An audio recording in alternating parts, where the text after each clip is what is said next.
We're back. uh, have you missed us? Have you missed us? Have we missed us? I don't know. Yeah, we have. I gotta say, it's good. It's good to be back. Good to see I've your face, Nev. it's good to see your face too. I've missed you. It's good Oh, to have our little thank you, catch up Nev. before the Feelings pod. mutual. It Yeah. does feel like we have we haven't really even spoken since we last podded because I know. we send a Gone message here and underground. there, but I think that's just a guy trait where you don't need to keep in contact every minute of the day, and you can Yeah. still remain very good friends. Um, I think we know how each other operates by now, so I Pretty think we're much, cool with it. pretty much. But basically, the reason why we haven't potted is just real life commitments like work and whatnot. But I that's gotta say, I'm gonna lead you into your point. I gotta gone. say the reason that we haven't potted has been three pronged. I would say yes, real life stuff, obviously. Number two has been, I don't know. I just maybe there's only two, but number two is, for a while there I was a bit disillusioned with watching football, and we're going to talk about that. Sort of leads you into your point on, sort of, I don't want to call it referees, maybe I want to call it systematic law making and law enforcement in football, more than I want to call it referees, which is, I don't know, maybe I'm showing growth there because normally I love to go at referees. But I think that kind of leads you into your what you wanted to talk about, which was something that they want to maybe bring in, or maybe some little changes that maybe we want to see in the game, but we don't want to spend too long. But I do want to say it hasn't all been because of real life, because I think if we had the desire to be talking about football, we would have been. So I think there's just been a little bit of apathy on my side towards the game for a little bit, but I think it's drawn me back in because there's nothing like your first love, is there? And football is my first love. So Your only love. I'm sure I you're wouldn't go that significant. far. Calm down. Yeah, you're significant other. Tell her not to tune into this Yeah, show. calm down. But look, we don't want to stay on the topic of referees too much, but we thought we may as well get it out of the way, at least with the idea that they're trying to bring in of sin bins. And I've sort of processed that, I guess their initial idea is a 10-minute sin bin. We've sort of had a similar idea, but it's not in relation to it being used as a deterrent for, because I think this would only be used for foul language and being disrespectful to the referee. It's not. I heard cynical and professional fouls as well. I've also Yeah, and heard that. time wasting and whatnot. So things like that, not, I guess, unprofessionalism. It would be used for that, not actual yellow card and red card offenses where someone should be getting punished. But I don't know. The way that I'm looking at it is, I think Well, it is a yellow card as well. You do get you you do get get a an yellow as orange, well. but it goes down as a yellow, but you also get that Okay. 10 minutes in Well, the sin bin. I've thought about it and I just feel like it's not needed. Especially because I think they said that it's it's a minimum of 10 minutes, so it's 1/9 of the game. Now, games like that, I'm not too familiar with rugby. They have a sin bin, don't they? So they have Yep. one. I know hockey does. European handball does. European handball, I know, is 2 minutes. So it's 2 minutes out of a 60-minute game. But you can go into the sin bin, obviously, multiple times. And you can have multiple players in there. Maybe the same sort of rulings would be here as well. If you can have 2 or 3 players potentially in the sin bin, maybe. 'Cause I haven't heard their full suggestion yet. But if we're sort of comparing it, I think hockey might be 2 minutes as well. Hockey, I think that is that 3 half an hour. I think they play I NHL. don't know, bro, but Well, regardless, okay, let's just take European handball, which I'm more familiar with. So that's 2 minutes out of 60. So that's 1/30th of the game whereas they're looking at 10 minutes. So that's 1/9 of the game. So you're missing out on a lot. Yeah. Even if you rule that down to 5 minutes, that's still 1/18 of a game. 5 minutes is a little bit more, I guess, acceptable than 10, just for something like, No. telling a referee to fuck off, which you lip read. That for me is a red card. It should be. I don't think you should be. You shouldn't be back in the game if you do that to a referee. Honestly. Well, like you lip read and like you have like Haaland the other day was telling that to the ref like after the atrocious decision. But we might be able to, we might touch on that, we might not. But I don't know. I just don't feel like it's needed for a game like football, because like these games that like I've sort of referenced, they're all small sort of games. Like even basketball doesn't have a sin bin. Like it has a red card, but it doesn't have a sin bin. And I guess that's like the smallest sort of field. But like the other fields, like they're way smaller than football, and I just feel like it's not needed. So maybe the size of the field, with the size of the field as well. Like we saw, for instance, Tottenham when they went down to 9 men. Although that was Ange's decision to defend on the halfway line. It was madness. But still, it was bravery. If that finished 1-1, that would have been noted as it would have been noted as bravery if they finished 1-1. Well, 2-2. It still was known as bravery, as just Chelsea incompetence for a lot of it. My God, man, that was horrible to watch. But anyway, but still, like I just feel like it affects the game too much, and also like the refs have yellow and red cards anyway, so like don't be afraid to dish them out. And you know what, for the most part this season, at least at the beginning of the season, it sort of feels like it has waned a little bit. At the beginning of the season, I was commending the referees for handing out yellow cards for dissent and being not being willy-nilly, but being all gun-ho, but being more assertive in the way that they referee and being more sure of themselves. Okay, like, yeah, if this person's going to arc up to me, I'm giving him a yellow card for dissent. It sort of feels like it's come down a little bit, which I'm not, and it's come down when, and like it's come down, and now they've now they want to introduce or have the idea of introducing this sin bin rule, which is like ridiculous. It's like, just use the yellow cards, like just simple. And don't be afraid to hand out a yellow card in like the 2nd or 5th or 10th minute, just because it's the start of the game and it might ruin the game. Like, it's not going to ruin the game. It's going to, like, you start off with a really high energy up here. If you give, if you don't handle that straight away, it's going to continue rising and rising and rising and boiling over. So don't be afraid to give a yellow card. Even to goalkeepers, don't be afraid to give a yellow card to a goalkeeper in the first 5 or 10 minutes if you see that he's already starting time waste. So like just use them. You have the tools. Okay, yeah. So I agreed with your premise, and then I thought I was going to disagree with your reasoning because of the 10 minutes and that being too much of a game.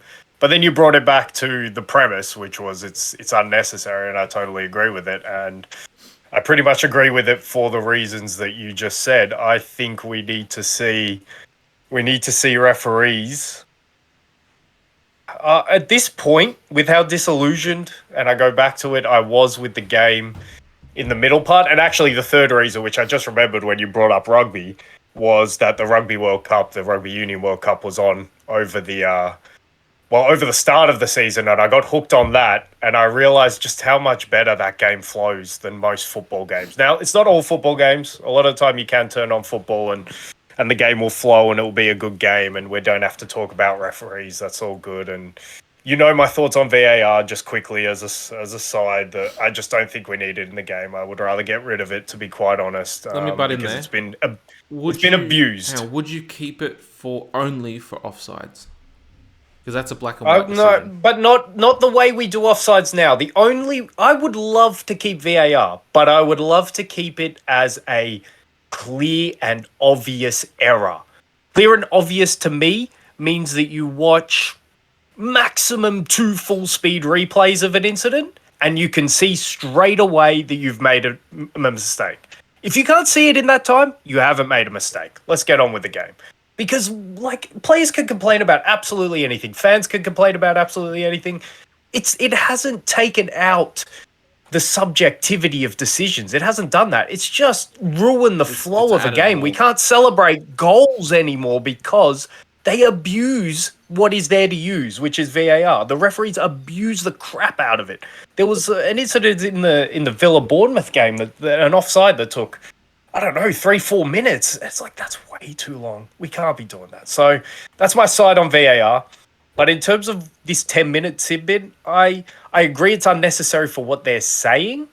But what I would love to see it implemented for is as soon as a player, and I've said this over and over again, as soon as a player thinks that they are injured enough and they deem themselves worthy of medical attention, they must leave the pitch for 10 minutes to be medically assessed. There's no way those players who were rolling around on the floor like they've broken their leg have been given the all clear to play if they were acting like that 20 seconds later. That can't happen. If you need to stop the game to get medical attention, you need to be off the pitch for 10 minutes. And that's what I want to see, because now time wasting, and this goes to the bigger point of unnecessary, but that wages a war on time wasting. And I don't necessarily want referees and players to be at war, but if anyone needs to start that war, referees need to start that war and fight back. Because here's my overall point on this as well, and I've come around to this. And I think I don't want to big myself up, but I think it shows growth in me, because what I want to say is everyone wants to get on the referees' back for the way that they officiate incidents and the way they officiate the way the game is played nowadays, and that's fine. I do agree with that in a lot of aspects. I think they should take their portion of the blame for, as you say, pretty much just being too soft at times. But what we also must recognize, players shouldn't be playing the game in this way to start with. We should not be having this win at all cost mentality, because we are talking about something that is meant to be entertainment. We're talking about football. This is not life or death. This is, as Jurgen Klopp puts it, the most important thing of the least important things. So we can't treat it like it is the be all and end all, like it matters so much. It should matter, but it shouldn't matter so much that you kill the purity of football to get a result. That shouldn't happen for me. So yes, referees need to fight back against that, but players need to be taught, and players need to understand, and players need to change. Players, and not just players, but everyone around players in that circle of football. We need to change our mentality towards the game, and we can't be applauding teams for mastering the dark arts. We can't be doing that. We need to be saying, yes, we want to win. We want to win with everything we have, but winning does not involve resorting to that shit. Because that is bullshit, and that is not what we should be watching when we turn on to watch these players who are paid so much money at the elite levels. We shouldn't be having to be watching them roll around like little spoilt children and complaining to referees like I don't know, that does a discredit to children, to be quite honest. Because I want to make one last point on this. And this is the rolling around and they're asking for medical attention. In all my time of coaching, and admittedly it's about 5 years in total, give or take, in all my time, the amount of times I've had to run onto the pitch to give a player medical attention, I can count on one hand. Yet you can turn on some games, particularly, no, I won't say particularly continental games, some Premier League teams resort to this, but you can turn on some games and you could see one team need at least 5-6 medical sort of, like they need to come onto the pitch because someone's feigning a head injury, someone's rolling around like they've broken an ankle. It's ridiculous. These players need to play the game in a better spirit. So I want to take a little bit of heat off referees, and that's pretty much my overall point. I don't really want to add too much to this conversation, but that's where my maybe like 2-month malaise with football. That's what I was thinking about a lot while watching the game in that time. I think that's the general criticism. Like we grew up in Australia, and I went to a predominantly AFL dominant college or high school. I'm not sure whether I'm sure that it was probably the same case for you as well, where like the majority of your friends or cricket, your peers, yeah, like cricket during summer, AFL during winter. I'm guessing that was the same for you with your peers in high school. The majority of them played AFL, and like their biggest criticism was the diving and the play acting. Like, And you can't fight back. You can't fight back at it because it is ridiculous at times. yeah, and like It's like, I don't blame you. I don't blame you for not liking the game because of that. yeah, and like when you see AFL, like I guess inherently in the rules are obviously different between the two. That's a given. Like They get on with it. They just get Yeah. on with it. They play. They just play. They get on with it. Maybe I haven't watched AFL in years, but maybe a little bit of that. I do remember some of that was creeping into AFL a couple of years ago when I did last watch it. So I don't know what it's like now, but I do know that watching clips from like the 80s and the 90s, it is a lot softer now. That's same for football as well. Like watching clips from like the 70s, 80s, 90s, yeah, basketball as well. It has become a lot softer, maybe because of what we know when it comes to sports science, head injuries, injuries in general, all that stuff. Maybe because we're more aware of that now. So I guess as a society, maybe we've grown a little bit softer. But I agree with you that the only way to stamp this out is for there to be a joint effort, not just by one league. It needs to be league wide. Maybe if it comes from the Champions League, and then sort of starts to flow down into the other leagues, where they start to stamp out the play acting and all that stuff, then we'll see actual change. But it can't be just one league. Like even if the Premier League was to like lead the effort, it's not enough. You still need La Liga to do it, because if it's not being addressed in the Champions League, then it's only being addressed by like La Liga or Premier League or Serie A, nothing's going to really happen regarding that. So it needs to start from the top. So maybe even and like the Euros only come every 4 years, and the World Cup only comes every 4 years. So like that's not enough. So it has to be Champions League, I feel. And then you might even start seeing it stem, like once it actually gets stamped out in Europe, you might actually start seeing it in like South America and whatnot start to be stamped out there as well. Those games, some of those games are impossible. But you will. I reckon you will, because a lot of those players, like instead of them back in the day, they used to leave. The special talents like a Ronaldo or Ronaldinho would leave at 18, 19, 20. But a lot of them now are leaving at like 16.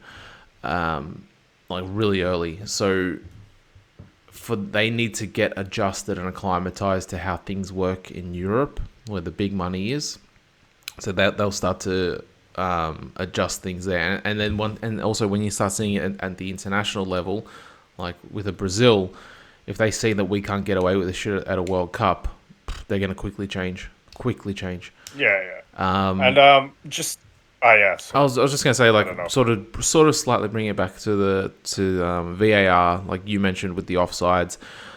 I think that a complete rule change with that needs to be done. Where if we're gonna be using VAR, because like like people's shoulders and what, because like we're measuring off the shoulders, we're measuring off the that's why I don't think we need to measure. Well, just look at it. Look at it.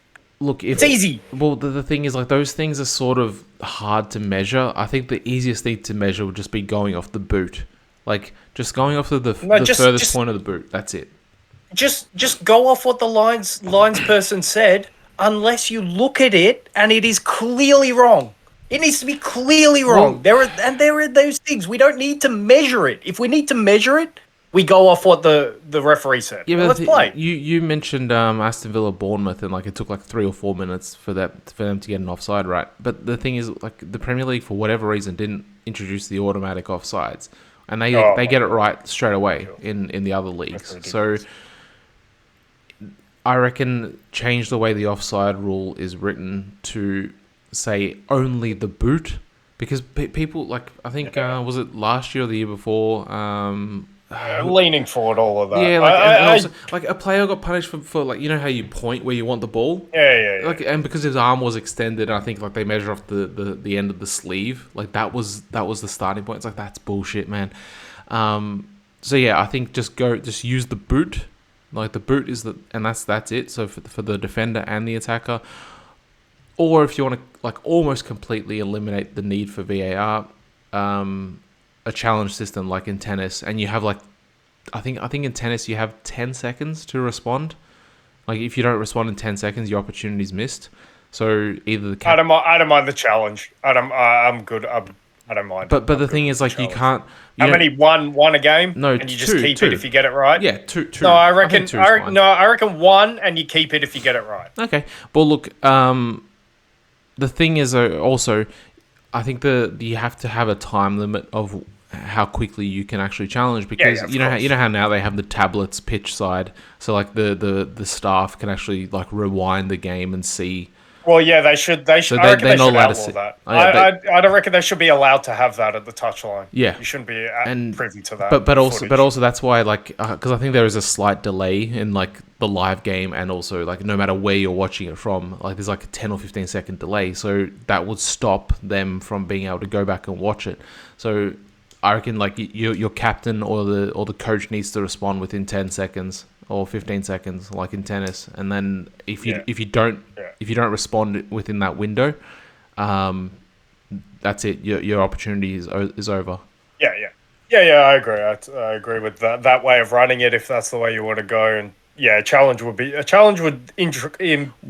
if you involve some drama that we don't have in the game. if you introduce the challenge, would you then do you then challenge for offside? So if you think something's offside, do you? So you don't. So you don't have any automated systems for black and white automated. decisions. You got to see that it's obvious, and you've got to challenge it. Okay, that's what it's got to be for me.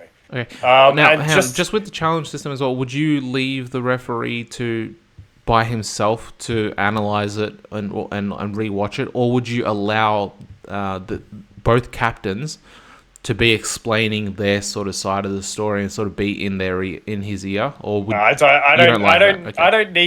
don't need any more player interaction towards referee. I could do with more referee interaction towards player, but I don't need any more player towards. There's too much of that in the game. They're all talking, they're all pleading, and to try and bring this topic, put a bow on it, and bring it back to football, because we've already spent too long on it.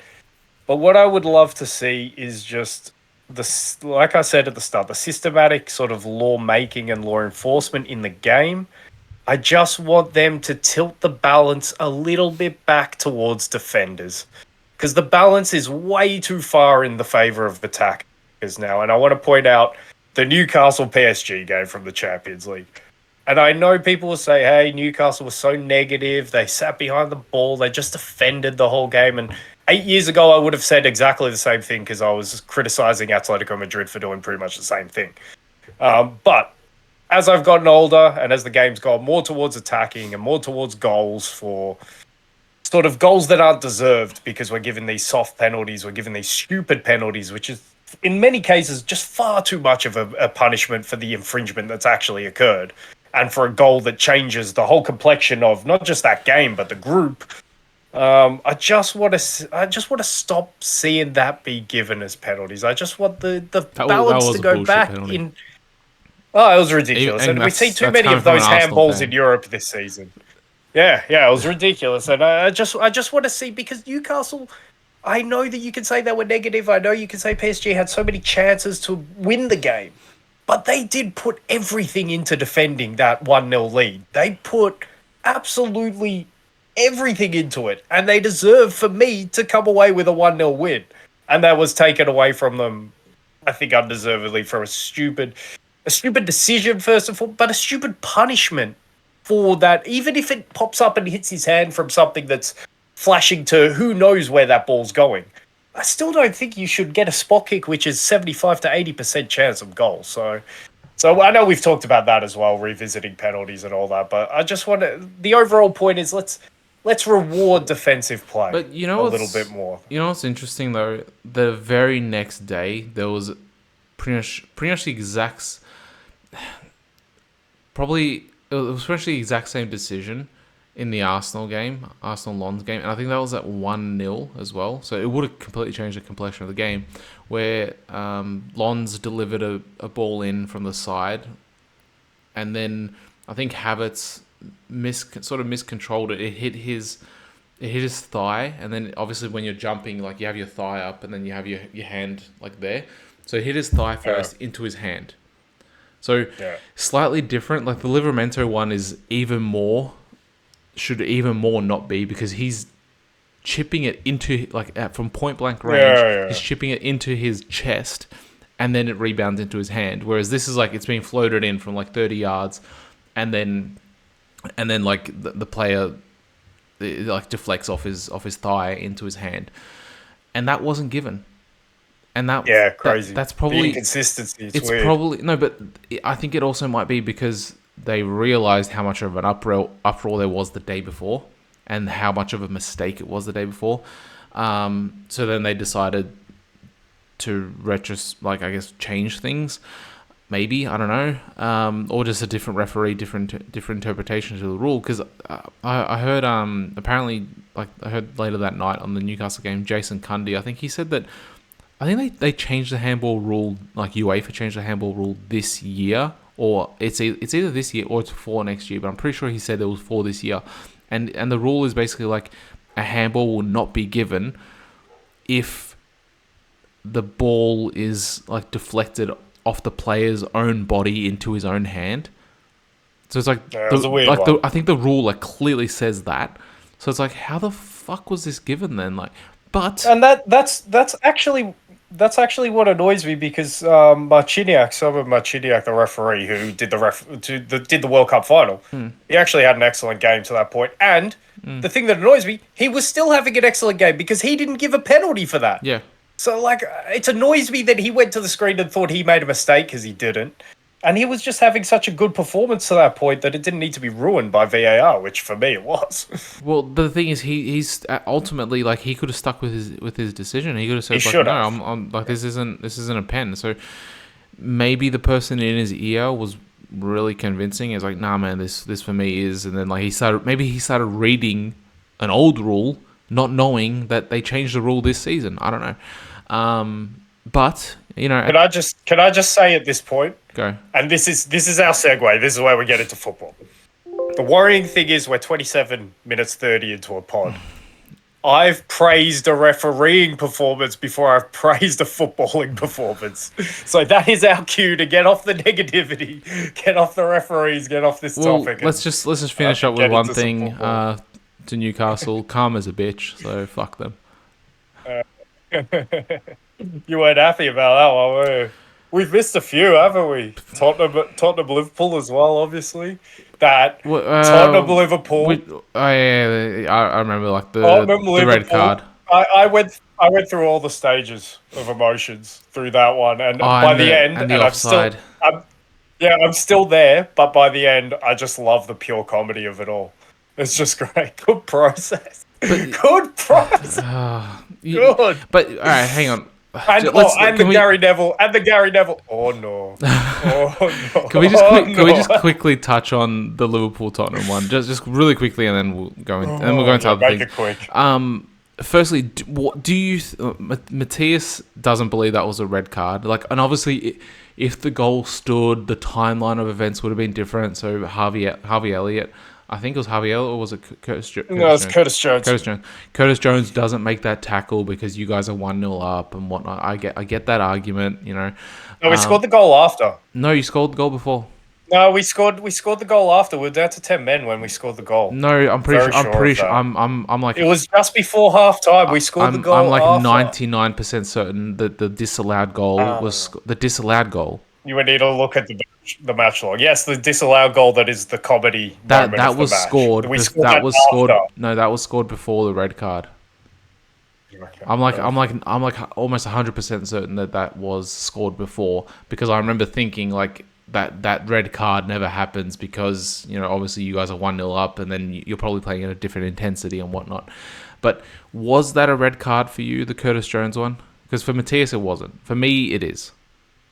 Go by what I want to see happen. If the referee gave it, I wouldn't overturn it. And if the referee didn't give it, which he didn't give it, he shouldn't have overturned it, because the disgraceful thing about that whole thing was as soon as he went to the monitor, he had a still image of Curtis Oh yeah, Jones' boot hitting the ankle. yeah. That is wrong. That is wrong on every level. You've got to watch that at full speed. You can maybe watch it in slow motion, but you can't see a still image like that.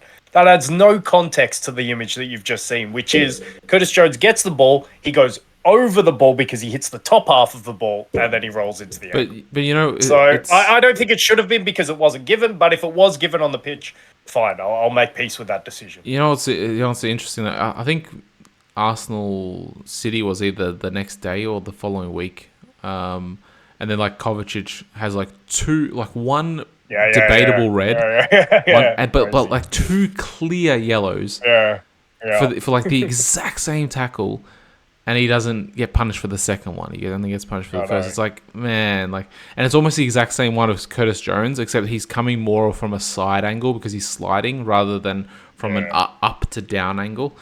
But yeah, like I think before we went live, I said to you that it seems like every weekend there's there's not even one bad decision. It seems like there's almost like one bad decision per game.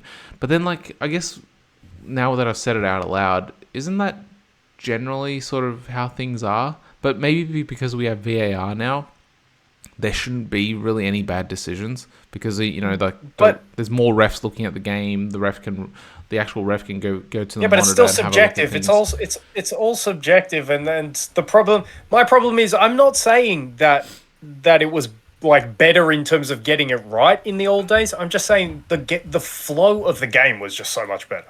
You could watch a game, you could celebrate a goal, you could just get on with watching the game. You didn't have to think they're gonna check that. Oh, I'm sitting around here for 5 minutes waiting for him to check this.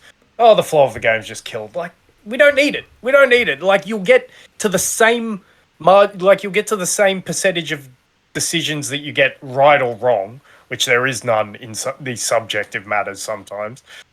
So just don't kill the game. Don't kill the essence of it, and I think to the point as well, having VAR means our focus is automatically drawn to that. Whereas back in the day, like, yeah, you'd focus on a bad decision, but there wasn't this tool that you could just hone in on and just say, oh, we're using this and we should be getting it right. It's like, no, human error is a part of it. Like, to the point, I would have even accepted the offside decision because it was given as offside on the pitch.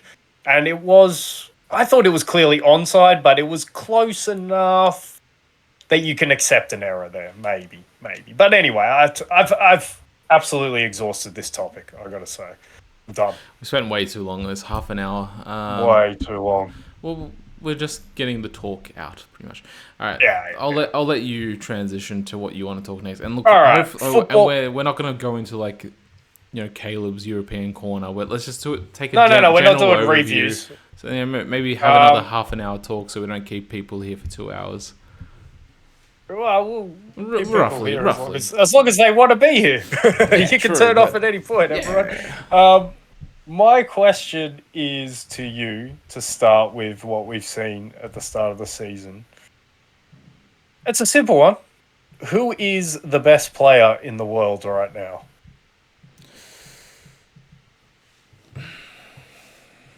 Do you want some nominees? Have I put you on the spot, or do you know your answer? There's some obvious ones. How do you feel about the question as well? There's some obvious ones, and it really depends. Who have you got? Well, Bellingham's obviously a standout. Okay, you can put Bellingham in there. Kane is obviously a standout. Yeah.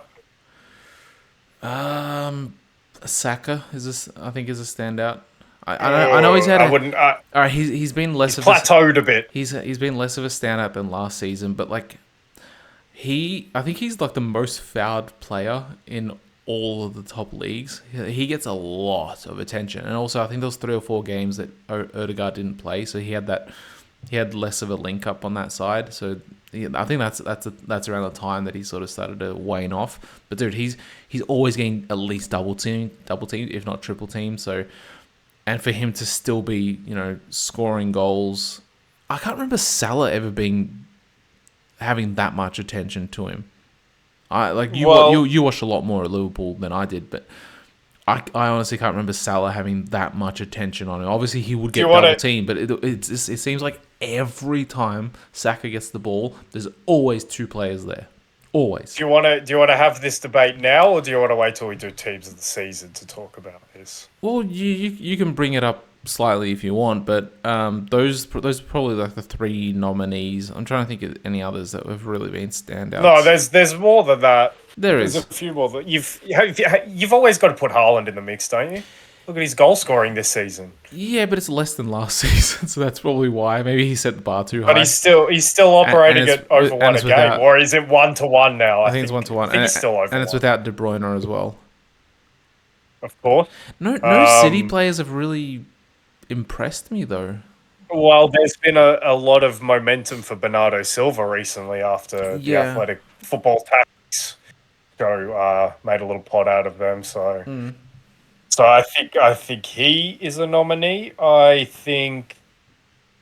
Well, you're missing Antoine Griezmann for starters. He's I haven't definitely a watched him nominee for enough me. this season. Yeah, that's fair, but he's unbelievable. He's as good as he was last season. You got to put Mbappe in that mix. He's operating at better than a goal a game. I know it's in France. I've only And I watched him know in the Champions League, and Champions League. I haven't been too Yeah. impressed by him. Me neither, to be quite honest. He scored. I get the feeling. I don't know what the raw stats are, but he scored a lot of penalties this season. Yep. I'm not putting Saka in that bracket, but the guy who, and I don't expect this. I somewhat expect Saka to actually be in that bracket come the end of the season. Oh, Declan That Rice. we can talk. Yep, that we can talk about him as the best player in the world. I can't put Declan Rice in that bracket, but I can say in his role, he has been one of the best in the world, without a doubt. He's been Arsenal's best player, I feel. Yeah, I agree Actually, with you know you. what? You know what? The trio of Rice, No, actually, Saliba, I don't and quite agree with Gabriel. you. Sorry, but yeah, go on. The trio of Rice, Saliba, Gabriel has been.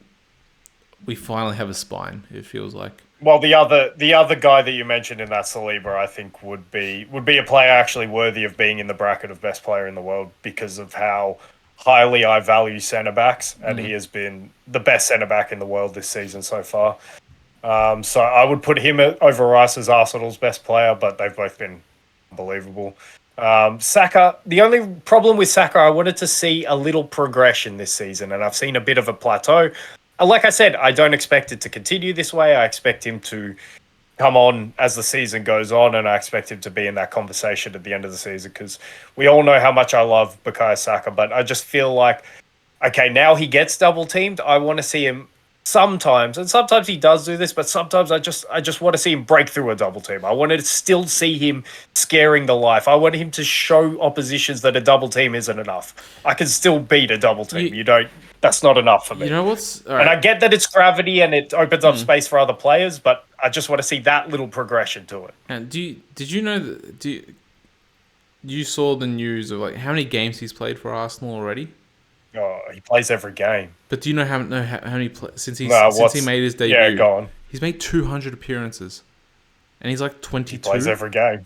He's Yeah, 22. he plays and every he's game. made He's two- unbelievable. He's made 200 appearances at 22. Like, what the fuck, man? Like, that's Yeah. insane for a 22-year-old. So like, it does feel like a game here and there. It does feel like, ooh, it seems like there's some burnout here. But then you go back to No burnout. Look, I'm not comparing him to Messi, but you go back to Messi at Barcelona. He was playing every game as well at that age because I think he already had 2 Ballon d'Ors by 22 or 23.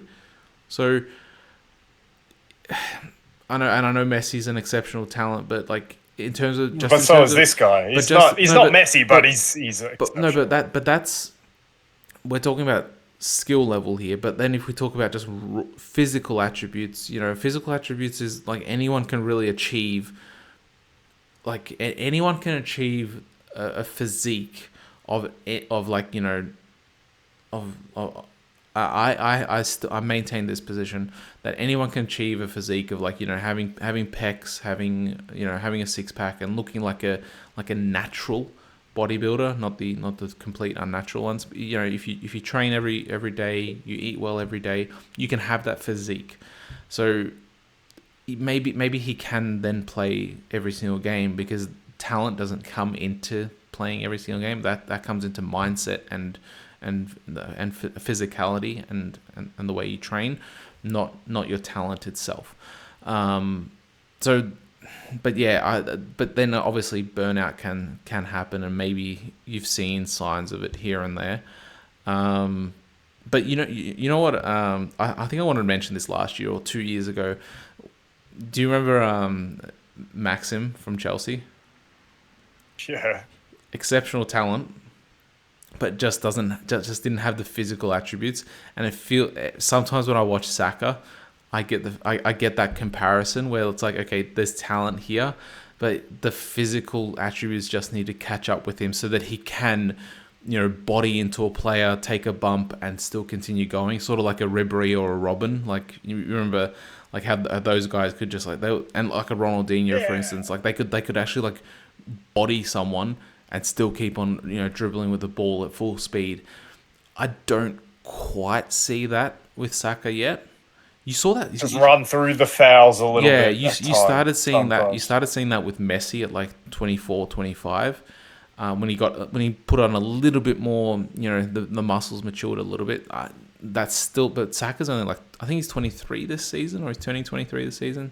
Yeah, no, he's fine, man. So yeah, he's completely fine. Yeah, I put his only rival in that right wing spot at the moment. I would put him in this bracket, though.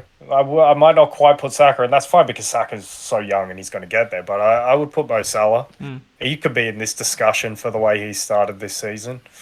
And the only other one I can think of when I don't think we're missing anyone when I'm looking across Europe is Lautaro Martinez at Inter. I think we've exhausted the list when we go through that. Because I don't think there's any other centre back. Any Bayern players? Harry Kane is the one. I can't. Kim Min-jae has been pretty much as good as he was last season, but I don't think I could quite put him in the bracket of best in the world. Ronald Araujo's had an up and down season. Marc-Andre ter Stegen is he's not as good as he was last year. So Vinny's been I injured. expect Araujo. Yeah, exactly. I expect Araujo to be in the conversation of at least of best centre backs come the end of the season, as long as he can stay fit and play.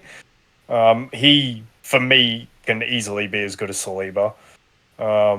Just while we're talking about centre backs, one of the surprising things of this season, the most surprising footballing thing of this season, has been the resurgence of Mats Hummels.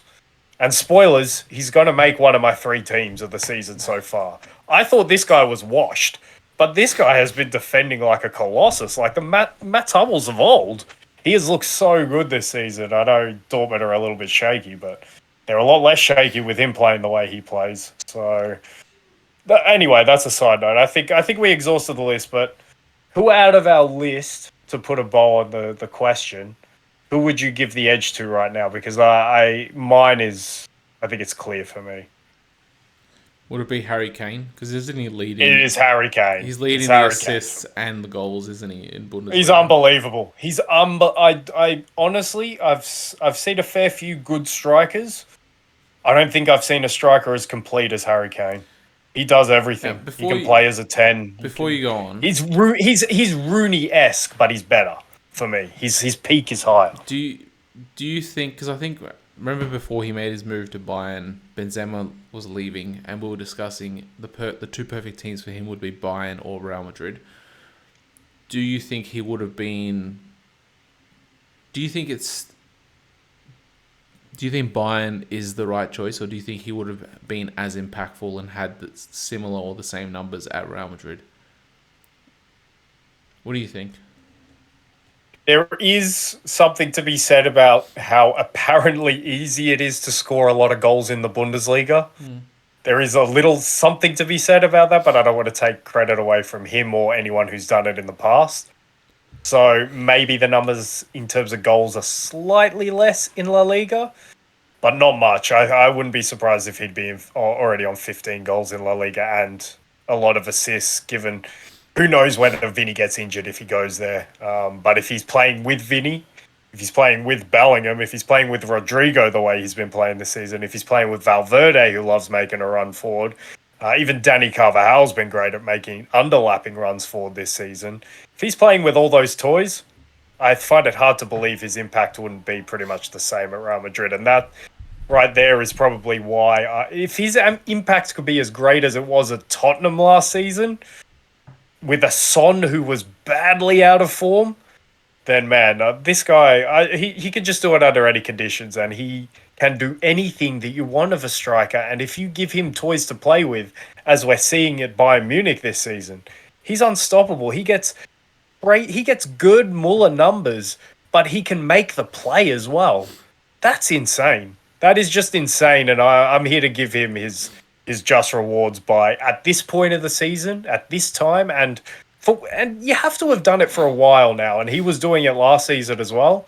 I got to say, he's the best player in the world for me right now. Harry Kane is unbelievable every time I watch him play, and that's not to take anything away from Jude Bellingham, who's been fantastic. I wonder if the goals will stay there for him, but to this point, he just keeps making an impact. He'll always make an impact, and he's so young. It's crazy in the Saka mold. Antoine Griezmann is probably Harry Kane's main rival for that crown right now, because I think the face that you made about Haaland when I mentioned him, I haven't been that impressed by him. Obviously, I'm always going to be impressed by the numbers, the goal scoring, it's crazy, but he has plateaued a bit as well. I haven't seen a progression there. Mbappe, it's hard to judge in France, and he hasn't set the Champions League a lot. Haaland's not, when you compare him to Kane, he's not a footballer. He's a striker. Yeah. Whereas Kane, he can play in any of the front three positions. Like okay, he won't be like a Sane or a Coman type of winger, but he can still drift out to the wing, and sort of like what Benzema used to do. And then he can also, I reckon he can play as an 8 or a 6 or even or a 10. Like he can play any of those. Just like we used to say about Wayne. Yeah, he can play any of those three. Position. He can play any of those 6 positions. Up the front of the field. So he's pretty much showing that he's like a complete footballer, and that goes down to obviously his technical ability and also his intelligence as well. Yeah, and I guess when I'm talking about, well, just to finish the Wayne Rooney comparison, I think Rooney was more dynamic. Kane's not quite as dynamic, but the thing that tips Kane over the edge when he's at his peak compared to Wayne is the goal scoring, the numbers. It's just staggering. He scores like a clinical striker, but he has those different aspects to his game. I think when I'm talking about best player in the world, I'm talking about, yes, it is about what you can do and what you can showcase that you can do and getting people excited, of course. But it's also about your impact on winning. So I think Haaland gets dinged there because he plays in... I know Harry Kane plays for Bayern as well. You could make an argument Bayern, maybe on paper, are even better than City, particularly with how poor Ruben Dias has been to start the season, especially in recent weeks. And I think without him, I know Rodri's been exceptional. Maybe he could be in the bracket for best player in the world as well. I know a lot of people want to put him there. I wouldn't quite put him there because of the role is limited. I always like the best player in the world to have some sort of tangible numbers behind them, like Harry Kane is getting. But yeah, it's about your impact on winning, and City are so good. I know Bayern playing the Bundesliga, it's hard to judge, but Leverkusen are in a tough battle for them. Dortmund are pretty good. Leipzig are pretty good. I think to dismiss the Bundesliga is a little bit harsh. So yeah, for me, I have Harry Kane. I probably have Griezmann second. I don't know. The other one's probably between those 3 strikers. I don't quite put Bellingham there yet, but I'd have it between Haaland, Mbappe, and Lautaro for what we've seen so far. So if you talk about impact, like Bellingham's been scoring like... has he scored like 7 or 8 winning goals for Real Madrid? So like... Yeah, that's why it's so hard for me not to put him there for what we've seen. I don't trust it yet. And that's not to say I don't trust him to not have an impact on winning. I just don't trust the goal scoring in particular to continue like this. That's crazy numbers. That's clinical striker numbers for a midfielder. So who knows? He might prove me wrong. He might do it for a whole season, but You know what's Yeah, pissing me just off not. about like with Bellingham is like all these like media outlets are like, oh, he's the fastest Real Madrid player to reach 10 goals or 15 goals. Like it's like they're pulling these weird record records out of nowhere just to sort of like make Yeah, comparisons. Like it's like oh he's quicker than Ronaldo. Like it's like what the fuck, man? Ronaldo scored like 400 goals in like 6 seasons or whatever, or 7 seasons for Real Madrid, and like absolutely smashed records, and then you want to compare him to Ronaldo. It's like, dude, he just got there. He's having yeah. an excellent start. Like, Pump the brakes. yeah, Pump the like just brakes. Let's calm down. obviously it's English media that's doing it. I haven't been. I don't know what the Spanish media is like, but just that pisses me off. Like just these weird broken records like being pulled out of nowhere. It's like oh like best player to Yeah, or they're quickest player not to they're not get. records. They're not records. They're just tidbits, aren't they? Yeah, They're like just little pieces of information. It's like, yeah, that's interesting, but it's not a record. It's that you haven't broken yeah, anything. You've just quickest player to get like it's just a six little tidbit. goals in 7 games, like some shit like that. Like Who's your choice though? Are you with me on Harry Kane, yeah, or I'd did you probably have a go Harry different Kane. selection? But you know Okay, what? that's Like I've been watching Rice at Arsenal, and like it's not. I don't. There's just something. Maybe the simplicity of his game, and the fact that he can break forward from midfield, similar to what De Bruyne does with the like break with the ball, like break lines with the ball. Like there's just something that I really like about his game, and maybe I'm seeing it. I'm seeing it more now because he's playing for Arsenal, whereas like at West Ham I'd only watch a handful of games a season. But it, I'm wondering whether the sixth position is better. Whether it's better for him that Partey has been out, or um, or whether he would have been even better if he was playing as an eight, if he was playing in Xhaka's role with Partey sitting in behind. I think he'd be an exceptional eight, but you talk about him impressing you going forward. What he does, he impresses me with his discipline and That's his base of the midfield. everything.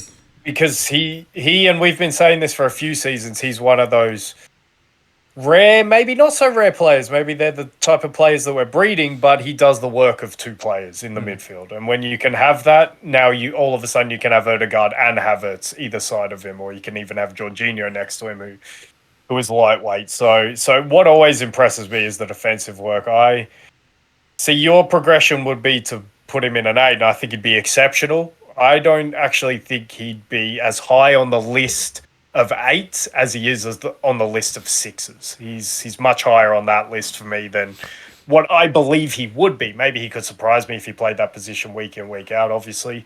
But I see his progression more. I want to see him continue as a six because it always staggers me how hard it is to find players who are disciplined to sit in that midfield. Because for me, it's such an easy, like physically, it's such an easy role. Like, and when you have physical attributes like he has, you can make it a crazy role for you when you can be disciplined enough to do your defensive work. But I actually see his progression going backwards. I would love to, not yet, but as he gets older, I'd love to see him become a centre back. I think he'd be unbelievable in that position. And he'd be very high on the list of centre backs in the world if he did take up that position because he's just exceptional because his defensive work, he's a colossus, he's a big presence. It'd be interesting to see how he defends the box, but Sort of like I think he could Mascherano. learn that. Yeah, but a presence, like an actual, he's built like a centre back already. Mascherano was never built like a I think centre back. He worked because, he started as a centre back. Rice did. yeah, at West Ham he did play a lot of centre back, and I always liked him in that position. So yeah, I think we'll probably talk about all of these sort of players on the periphery more when we do our teams of the season so far. But in terms, yeah, I'm glad we could come to a consensus on Harry Kane. All right, are you ready for the next question? I got the next question for you, Go and on. it's easy as well. Who is the best team in Europe this season?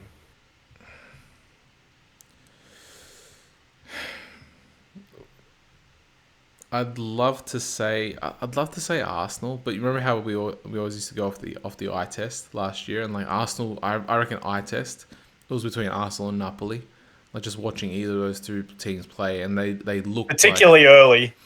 yeah they looked yeah Arsenal up for the first 25, 28 games. Both of them, both Yeah, Napoli and Napoli Arsenal. fell off as well towards the end of the season. Yeah.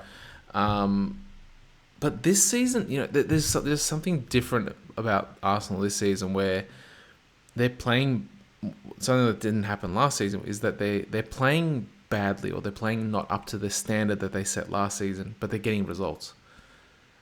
And barring the blip against Newcastle, which we touched on it. There's no point going into the analysis of that, but like they would have been perfect like this whole season.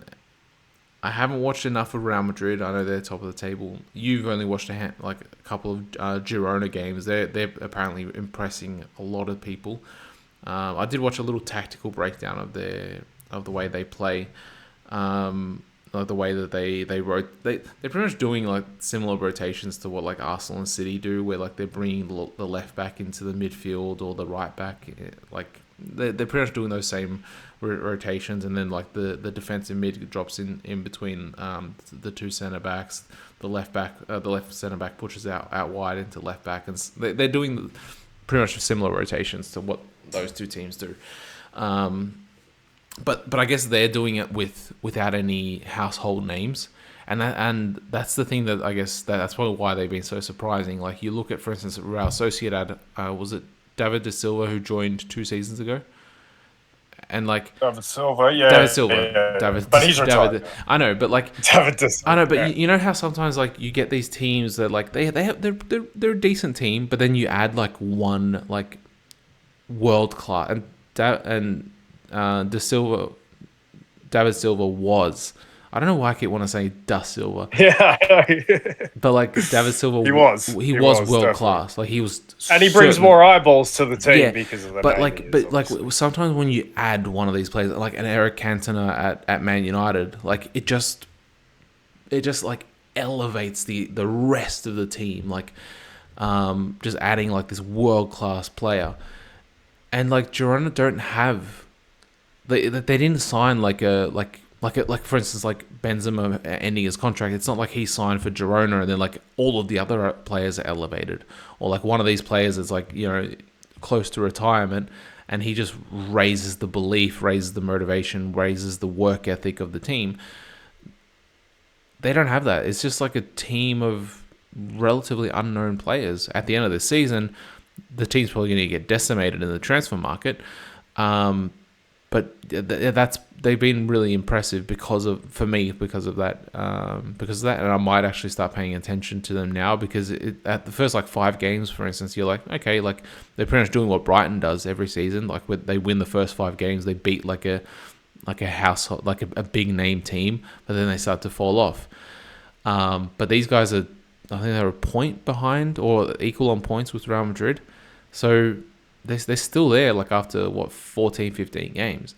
But I think, look, I haven't watched enough of the other teams, but like I'd have to say because of the fact that Arsenal hasn't hit their peak yet, but they're still getting results, I'd probably put them as the best team. And there is a little bit of bias there. I'll admit that there's a bit of bias there. I think it's fair enough. They're top of the table. I totally agree. Eye test wise, they haven't. Well, the scary sign for the rest of the league is maybe the last couple of weeks they're starting to simmer up forward a little bit more. I think Saka's been better in the last month or so, which is really important. Obviously, Martinelli's been pretty good all season. I think when he's played. He's been a live wire. Odegaard's back. Havertz has started to find a little bit of, but he's starting to find his rhythm. It feels like not just in terms of him scoring, but he's starting to find his link up play a little bit more with the rest of the players around him. Yeah. I still don't think he's been even with him finding it a little bit. I still doubt how much of an upgrade on last Oh season's no, Xhaka he's going to be. but don't get me wrong.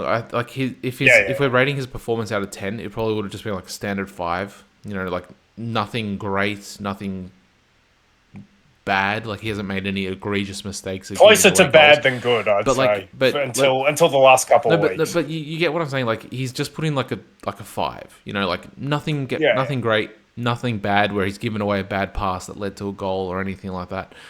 But I think over the last three weeks or so, the last couple of performances, he's probably gone from a 5 to a 6, and I guess the 2 goals have helped him. So a 5 to a 6. yeah. I think your point's pretty valid on Arsenal in the whole, though, which is a little bit scary for the rest of the league. And maybe I want to talk about Champions League. We haven't seen any draws or anything, but I think because they have. I'm still not sure about the goalkeeper. The whole Ramsdale Yeah, Raya thing, we haven't really talked about it, but I think now, because clearly Ramsdale has been sort of shaken by what's happening, I think now Raya is the better choice. But before that, I don't think there was much between them at all. I didn't think in fact, I would have been more inclined to say I prefer Ramsdale as a goalkeeper over the Raya, but it was so quick for everyone to just say, "Oh, Raya's the better goalkeeper." yeah So, and I was just like, "What? What?" the I'm not sure about game that. the game against Brentford though, like where Ramsdale came back in because Raya Yeah, was ineligible. I was like, there was like what 3 or 4 really uncharacteristic mistakes for shaken. Ramsdale. He was shaken by what Yeah, happened. and That's that what was I. clear. Like I've never seen him throw like the ball like slip out of his hand when he's throwing it to the opposition player, or like, or did he like throw it into the ground or something like that? Like it was just like, I'm like, yeah, this is clearly a keeper with that's shaken and low on confidence and Yeah, just yeah, for unsure of sure. And himself. I think my bigger point on that is I never would have put, although Ramsdale was in really good form last season for parts of it, particularly first and second, third. I never would have put Ramsdale in the category of like elite No, goalkeepers. no. And the fact is that the Raya upgrade, I don't think is as much of an upgrade as people think. It's It's only an upgrade because Ramsdale went backwards once the decision was made, you know, and now Raya looks more steady. if we're looking, I haven't checked their ratings on FIFA or anything like that, but you know how like it's basically like you have a keeper that's like 80, and like you know he has his certain good attributes, like you know maybe his reflexes are slightly better or his you know whatever, but then and then you have a keeper that's like 82, but then like you know it's so incomparable. It just depends like whether you want a keeper that's like you know slightly better with Yeah, his feet or slightly better shot stopper, you know. But it's that it's literally it's like that. Yeah, yeah, it, yeah. it, it like whereas I guess when you went from like for instance like you guys I think did you go from Mignolet to Allison? Carrius to Carriers. Allison. Okay. That's like going from a keeper that's like 70 or 75 to like 90.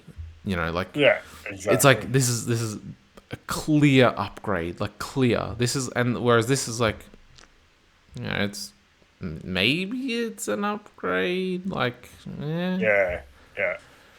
I think I think the point about Arsenal getting better is scary, is particularly at attack. But the reason I would be inclined to agree, and I think we need to go through other teams to make this reason, but the main reason on the Arsenal side of why I would agree, apart from the fact that they're in the consensus strongest league in Europe and they're top of that, is the defense and William Saliba in particular, yeah. who I dropped before. I thought he's been the best centre back in the world so far, and if he continues that and this defense continues to operate it the way that they're operating, they're very hard to break down. It's it's good. It's admirable. Just like Manchester City last season, it's admirable what they're doing in terms of the defensive record. Only 11 goals conceded, best defense in the league, in again the strongest league, and that's what titles are built on. So the fact that they have that foundation right there, even though they don't look as good as they did last season, and as a football fan, I'm disappointed by that. There's nothing to say they won't look that good in the coming weeks and over the coming months. So yeah, that as I always say, the queen on the chessboard, the fact that Arsenal have the best queen on the chessboard makes me inclined to agree with you. And as we shift our attention to other teams, and this is a direct contrast, and this is the team who should be the best team in the world or in Europe, and who were looking like it for the first however many 6 weeks of the season. But Manchester City's queen on the chessboard has been mighty shaky in recent weeks. Ruben Diaz has been all over the place in recent weeks, and I think you just start to see the effect, much like Arsenal last season when they were without Saliba for a crucial period. When you're either without that player or that player is not performing to the standard that they set themselves and set the team, you see others start to crumble a bit because I think Guardiola was fantastic for the most part up until a few weeks ago, and I think he's been a little bit shaky himself ever since it's coincided with the Ruben Diaz. I don't think it's had much of an effect on Rodri.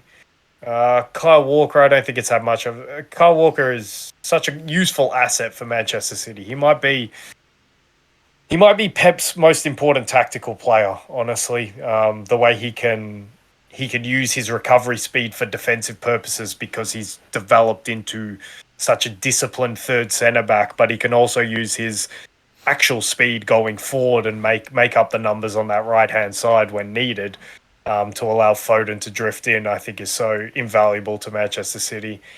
I thought Alvarez started the season like a house on fire. He's dipped off. To be expected, he's very young. I've still been mighty impressed with what he's done for the most part. The good news for them is obviously Foden wasn't too involved in the run in, but he's come back into the team and he's been very good. Haaland's still scoring his gut numbers. They don't look as good on the left because Jack Grealish isn't playing for whatever reason that is. We don't really know. Has he sort of lacked the intensity since becoming a treble winner? Maybe it wouldn't surprise you. It wouldn't be outside those realms. Mateo Kovacic has been a borderline disaster. Maybe that's a bit strong, He's but had he injuries, has. so I guess that's what Kovacic does. To be yeah. fair, he has injuries, That's but he been hasn't. He that's been hasn't. his biggest problem, like his entire career. Like he has these niggling injuries. He plays like one game, he's out for two. Plays 2 games, he's out for Yeah, three. He hasn't had a but he consistent hasn't. He season. hasn't. He hasn't filled in the Gundogan shoes yet, and obviously it's early. But like you say, he's so injury prone. So like, how much can we trust that? Mateus Nunez doesn't really play. I imagine he's probably injured as well. I haven't even seen him on the bench. So midfield worries me. Bernardo Silva, of course, we alluded to, has been fantastic. Midfield worries me, but with City, we were talking about this last season, so they've earned my respect to say just because right now I wouldn't have them as the best team in Europe doesn't mean come the end of the season. Are any of us going to be surprised at all if we have them number one again? Not at all. So it will be interesting because it looks like this season is going the same way as last season for Manchester City. So I will be fascinated to see if Pep doubles down on the way he's playing and just asks his players to do it better, or if he comes up with a new wrinkle that throws the curveball, much like he did last season. He threw in a wrinkle. He turned to the dark side. I think he surprised Arteta with that, and he won the title in a way that I don't think 5 years ago we would have expected Pep Guardiola to win a title. So The thing so I think he is, surprised. Yeah, I think when you calculate it all out, like not only, for instance, they lost Mahrez, who was a really valuable player on the right hand side. Um, they've lost Gundogan as well, who was their captain. Stones has been injured. Diaz has been out of form. Kovacic is in and out of the team, mostly injured. De Bruyne is out for at least until January, I think, is his expected return, if I'm not mistaken. Like, it just seems like the culmination of the outgoings plus the injuries is really set them off. And I'm not sure if that's something that can, like last year, Pep was able to rally the troops and get over the line. But I think when you add this in, plus the fact that Arsenal, when it comes to, I guess, like, January, February, March, if they're still in this position where they're a couple of points clear of City, they're going to be like, oh, this is familiar. We've been here before a year ago. We're a year older. We have a kilo more of muscle. We're familiar with this. We know exactly what to do. We're going to be ready for it this time. I'm not sure that City can get over the line again.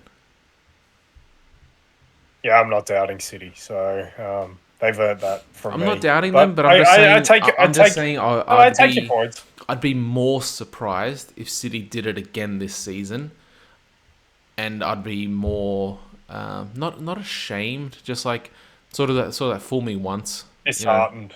Yeah, so sort of fool me once, shame on me. Fool me once, shame on you. Fool me twice, shame on me. Sort of that sort of like because Arsenal. You got to say it like George W. though if you got to do it. How does he Fool me say it? once, fool me once. Shame on you. Fool me twice. We can't get fooled again. He just gives up on it because he forgot it. It's just like, dude, come Well, on. it still makes sense though. Just don't get fooled again. Yeah, don't get fooled again. He got to the point. But yeah, like I take your I'd be point. surprised if they don't learn from what happened last season. Let's just put it that way. Well, I think we've already seen at the start of this season that they've been keen to learn lessons the way they've played. I think so far in the Premier League, to the eye test point, and call me a homer, call me biased, but I think Liverpool have been the best team to the eye test point. I think they've been the more I exciting would have team said out Tottenham of the three. before the Chelsea game. Yeah, that would have been fair. Actually, no, Tottenham up until the first crisis. the crisis up Yeah. until the crisis, so like the first 20 crisis. minutes, 25 minutes. Man, Romero. I can't have sympathy for Romero because he has that in his locker. Definite red card. Yeah, but Should have been set that off for that. Romero one was, I guess, the same as the Curtis Jones one, where he goes over the No, top of the ball. no. The Curtis Jones one, he's not going in with force to try and do someone. The Romero one, he is absolutely.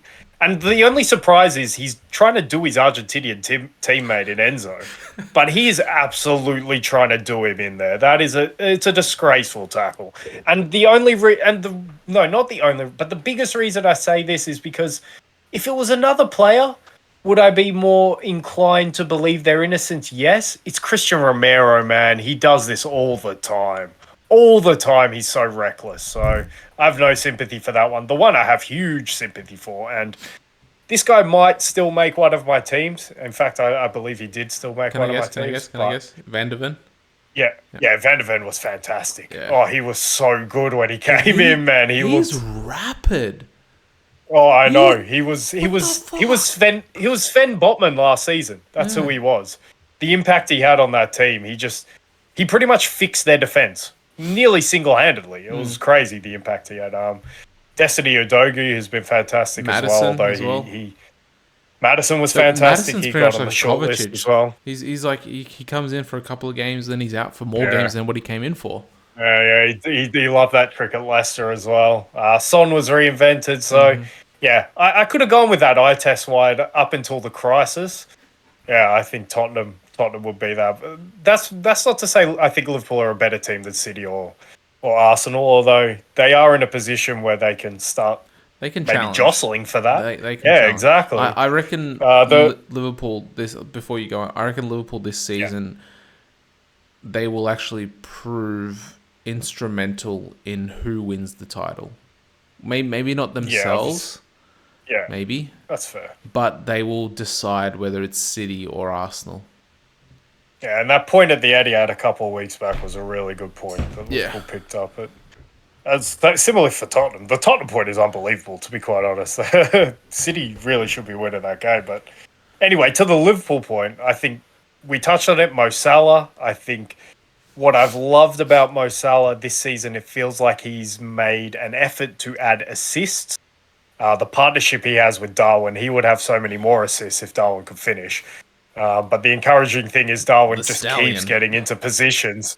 Oh man, he just the untamed Brumby just keeps getting into positions. Salah has made a conscious effort to find him and to link up with him. I think that partnership's really encouraging.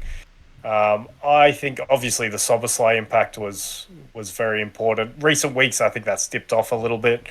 But the one who I don't think has got enough credit, and maybe he doesn't deserve it because he hasn't particularly been playing unbelievably. I think he can play better. But for the defensive work that he's done is Alexis McAllister. I think he's obviously not prime Fabinho at doing that, but he's a lot closer to prime Fabinho than Fabinho himself was last season. And that, for me, is why Liverpool looks so much. At least they look more solid this season. I know they're not solid because were Liverpool ever really that solid? Their defensive record would suggest they were in their heyday, but ever since that 18-19 season, I think they've been more open and they've given away more chances. So look, I'm not saying they're solid like Arsenal are solid, but having McAllister in that role has meant Liverpool can look much more like Liverpool this season. And I don't think he's quite good enough to the point I think it comes down to him, and I don't think he's quite good enough for us to go on and win the title. I think maybe a João Paulinho or obviously a peak Fabinho in that role or a Rodri or someone like that would be good enough. I think ultimately that might tell. And the other one, well, I must say Virgil's starting to look a lot better in recent weeks as well. But the one who has been super important for us and the one who has had the biggest uptick from last season has been Trent. Trent has been fantastic. His role in midfield is great for his creativity, but that's not what's impressed me the most. What's impressed me the most is he wants to have a revenge season on defense, and you can see it. He's had enough of all the talk. He's not a fantastic defender, but I'm not asking him to be a fantastic defender because of what he can do on the ball. What I'm asking is that he can play with enough discipline to be a decent to good defender, and I think he's done that this season. I don't think we should be talking about his defensive work. Obviously, if he makes any mistake, it's going to pop up because it's Trent, and now he's been labelled as a poor defensive player. But as he's showing this season, when he wants to make a point of it, he's more than able to be a decent to good defender, and he has been that this season. He's not going to be world class, but he's been good enough. He's been passable, and he's been fantastic going forward. So him and Salah, I think, and McAllister to an extent, have been the main reasons why Liverpool have got themselves back into a position where they can at least be in this conversation. Just as a sidebar, do we agree that they're the three best teams in England? Oh, in England, yeah. And so who do we think are the fourth best team? Just as a sidebar before we maybe touch on other teams who could be in the discussion from Europe. Off the eye test, I know Newcastle had a poor start, but I think Newcastle haven't played against Tottenham yet, have they? I don't think so. I still think Newcastle. I think a fully fit Newcastle beats a fully fit Tottenham, because I know obviously both teams are going to go in with a couple of players missing. Like I think Botman's out for the rest of the season, or at least half the season, and then obviously Tottenham don't have Van de Ven and Maddison. So like I think Newcastle are better than Tottenham, but Tottenham they're not too far off actually, to be honest. No, they're not. Eye test wise, I agree. Yeah. They're a better footballing side to watch, but I'm so happy that you said Newcastle, because I totally agree. I think Newcastle is still the fourth best team in my eyes. I think they do have the equal second best defensive record in the league, and I always look. I'm getting to the stage now where I start to look at goal difference and goals conceded before I look at points on the table, especially at this point of the season. So the fact that they have as good a goal difference, they've scored 32 in the league as well. I know they were hampered. They were helped by the Aston Villa what was it, game. 8 past? No, well, it was that and 8 past Sheffield United as well when they went there. It's funny you bring up Aston Villa. They could be in this discussion for fourth best. I'm not so sure about their defense. I know people love the way they played this offside trap. I never love an offside trap, but you know, they have been very good to this point. They've got good players in there, obviously playing well. But I still given that Newcastle have had to endure an injury crisis to get to where they are, and they've had to endure the group of death in the Champions League, and they still have a chance of getting out of that, and they're still within touching distance of top four. For me, they're the fourth best team. And United's the biggest surprise. Actually, I said Matt Hummels before. The biggest surprise of this season is that Manchester United are anywhere near top four, because eye test wise, they have been horrific, and they do not deserve to be anywhere near that top four. I'm sorry. I'm sorry. I know they were the form team at one point. How that Yeah, happened, but the I form don't know. team against like shit teams, like the bottom like 6 or Yeah, and only 7. just scraping past those teams. The performance at Everton was good. There have been, I don't know. I don't want to give United credit. In fact, I just don't think they've been very good. And the fact that they were anywhere near Newcastle going into that game on the weekend was a travesty for me. And thank God Newcastle won. Thank God. But like the thing is, the 1-0 doesn't tell the story of the game. That should have been like a 3 or 4. Yeah, That should have been an absolute drumming. yeah, I agree. So I think we're on the same page in terms of top three in England. We're on the same page in who we Hang on. still think. One thing that we didn't touch on is what do you give Liverpool's chances? Because obviously everyone's putting Arsenal and City as the two title contenders. What? Yeah. But Liverpool's only 2 points behind Arsenal. They're still they're still yet to play each other as well. I think they play each other in 2 weeks, if I'm not mistaken.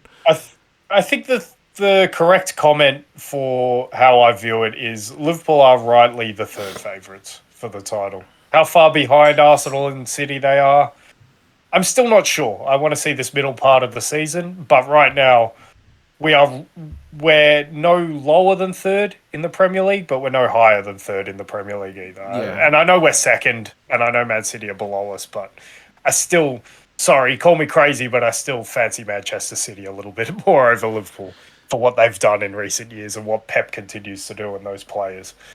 Yeah, like I think when I look at Liverpool, it just feels like there's. I think because there's been a bit more of a rebuild. Like your midfield is completely new. Your forward line is like I know Luis Diaz, like he was out of the squad, in the squad because of personal reasons and whatnot. Your forward line is sort of. He was injured for the second half of last season. He was injured as well, obviously, yeah. But like your forward line is sort of transformed as well because obviously like last year Mane left and like it took that looked like it was a really big blow. Nunez is starting to find his feet. So like there's almost like 5 positions that you guys had to like almost completely rebuild or like implement into the team. And I think that's probably why you're not in the discussion. Why it's more of a top 2 with Arsenal and City as the title contenders rather than a clear top 3. It's like a 2.5 for me. Yeah. What I will say is if Liverpool is still right there in the mix come when we're doing this again after the second third of the season, then at that point you should believe that we could win the title. So especially with only Europa League. We're obviously going to deprioritize that compared to City and Arsenal, who we're going to expect to be going deep in the Champions League as well. So yeah, we're in a fantastic position. I'm very happy with what I've seen this season. It's good to be supporting Liverpool again because last season was tough. So yeah, no, it's good to be back on board with that train. So I think if we go to Europe and just wrap up, I don't have any other topics to hit, so I think this one wraps everything up nicely for us. Spain, I can't put anyone on the level of Arsenal, even though Real Madrid would probably be the most likely contenders to be on that level. And really, there should be no reason why I can't put there's a few reasons why I can't put Real Madrid on the Arsenal level. Number one is they lost probably their best centre back and their best goalkeeper, and call me crazy, but I think that's gonna have a telling impact at some stage in the season when both Eder Militao and Thibaut Courtois do their ACLs.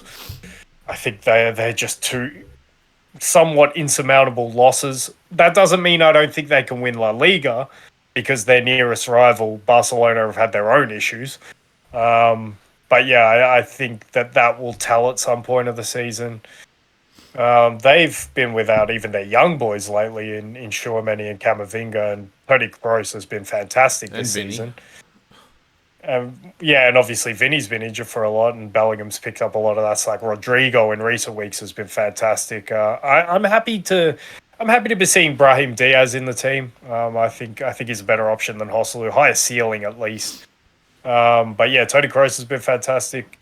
It's one of the crazy things about seeing Real Madrid this season is that Luka Modric has actually been poor.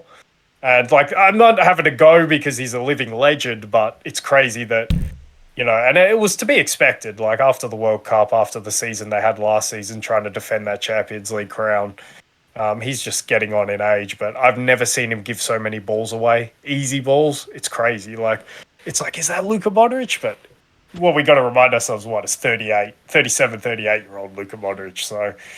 So it was bound to happen. I think this is his last season at the top level. What a great player he's been. But I don't think if you have to rely on him a little bit going in the run-in, I don't like that. Hopefully they get Chouameni and Camavinga back. Danny Carvajal has been fantastic this season, I must say. So, but I just, with all those injuries, like I mentioned, the key ones and Vinny being in and out as well, and no striker, no recognised striker. When you're relying on Hosselu, ex Stoke City, I can't put you in the Arsenal category or the category of best teams, but they have been impressive. I will say that they have been good. I think your call. Well, I don't know. Barcelona are slowly getting their complement back. Like I said, I know Ter Stegen's injured at the moment, but they played Atletico on the weekend. I thought that was a damning game for Atletico, and I was fully prepared. I could have put Atletico in this bracket, but they just didn't upgrade enough over the summer, and they just got a bit stale, and they didn't do enough to go to the next level. Their saving grace is they still have Antoine Griezmann, who is fantastic. So will he be enough to win the league title? I don't quite think so, but they're still at least in with the hunt. But I just thought on the weekend it was damning because Barcelona, now that they had a somewhat full complement of players back, they just looked like a little bit better. They just looked a little bit better than Atletico Madrid. So ultimately, I think it will be Real Madrid and Barcelona. Barcelona, I think their ceiling, if they can get everyone back, they might enter the discussion for best team in Europe come the end of the season. I actually fancy them to be in that discussion more than I fancy Real Madrid to be in that discussion come the next third of the season or the end of the season. Because obviously they've got Ter Stegen to come back. Ronald Araujo has looked fantastic since he's been back from his most recent injury. João Cancelo's added another dimension. I don't love them in holding midfield, and that's a little bit of a problem area for them if they want to be the top of the top. I don't love them up front either, and that's a problem. Lewandowski is old now. And I've listened to a few pods where they've asked what's up with Robert Lewandowski this season. You know what's up with him? He's old. Okay, and when you get old in this game. And when you lose a little bit, that half a yard, especially in a position like up front or even centre back, you lose it. So I don't want to write him off, but I think he has just lost that half a yard. He's still a good striker, but he's not Robert Lewandowski. He's not an elite striker. It's interesting though, because Benzema's the same age, but he had his best season best seasons two or three, like the past 2 or 3 seasons. So would that be more down to, I guess, intelligence or knowing, okay, I'm losing half a yard, I'm going to sort of transform my game to drop a little bit deeper and do a little bit more link up and play, and he can do that. He's a better footballer than Lewandowski. And also try to play more in, if I'm finishing, you know how you touch and finish, the quick touch and finish, instead of doing that where you do rely on that the quick reflex and the quick turn of pace, try and go more the Inzaghi route of making a run into a space to finish first time. Whereas I will Lewandowski maybe hasn't added that or transformed into that yet. I don't think he's as capable as Benzema. Benzema, like we said, Benzema had all those years of practice becoming a footballer, a link-up footballer when he had to play with Bale and Ronaldo. So he already had that part in his game. And as a slight Lewandowski defense, Lewandowski hasn't had a Vinny to play with in those seasons that Benzema was good. And that was really important for Benzema because he needed someone who was going to get in behind for him. And Vinny did that time and time again. So it's a slight Lewandowski sort of defense, and I don't think he needs to be defended. He's one of the best strikers of his generation. He should have won a Ballon d'Or. He's been fantastic, but I just think he's at the point where he's not elite anymore. So with that being said, it's hard to put Barcelona in there now. It's hard to see Barcelona getting to the levels. I don't know. I might have even flip flopped myself on that Real Madrid Barcelona comment. I still do like Barcelona's defense slightly better. I think that's kind of what they're built on. So maybe that's why I give them the edge. But Spain, I don't know. I don't know if they'll have a club who are vying to be the best in Europe come the end of the season. Italy, I think might have one, especially to this point. I think Inter have been sensational this season, and honestly, I think I would have Inter as the second best team in Europe to this point. I think they've been unreal.